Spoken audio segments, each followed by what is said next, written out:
The Lantern Keeper of Kyoto. In the quiet district of Higashiyama, where narrow stone paths wind through ancient temples, lived an elderly lantern maker named Masaru Tanaka. For more than 50 years, Masaru had crafted paper lanterns that glowed like captured moons.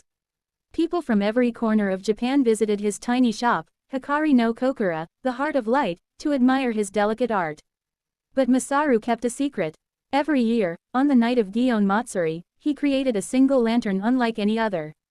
It was painted with a mysterious swirling pattern that seemed to move when touched by moonlight. He called it the Spirit Lantern. Legend said that whoever carried this lantern at midnight could speak to a single soul from the past.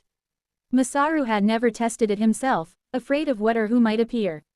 One summer evening, as the festival lights shimmered through the streets, a young university student named Aiko entered his shop.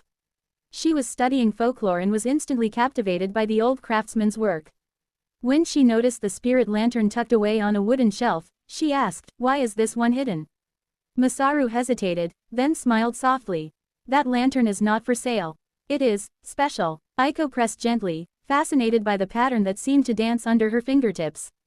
Masaru finally told her the legend, and to his surprise, she didn't laugh. Instead, her eyes shimmered with curiosity and sadness.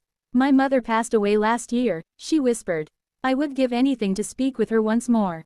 Masaru looked at her trembling hands, and something warm stirred in his chest. For decades, he had guarded the spirit lantern, afraid it might disappoint or hurt someone. But Aiko's sincerity awakened a hope he had long forgotten. After a long pause, he said, "If you are brave enough, you may try tonight." At midnight, the two climbed to the quiet courtyard behind Yasaka Shrine. The festival noise faded into the distance as Aiko lit the lantern. A soft blue glow wrapped around them, gentle as falling snow. Suddenly, the air shimmered. A silhouette appeared, faint, delicate, like an ink painting touched by sunlight. "Aiko," came a voice filled with warmth. Aiko gasped. Her mother's figure stood before her, smiling with the love she had longed for. Tears flowed freely as they spoke, of memories, regrets, and hopes. Masaru stepped back, giving them a moment that felt suspended between two worlds. When the glow finally faded, Aiko held the lantern close, eyes brimming with gratitude. "Thank you," she whispered. "You gave me something priceless." Masaru felt his heart lighten, as if releasing a weight he had carried for years.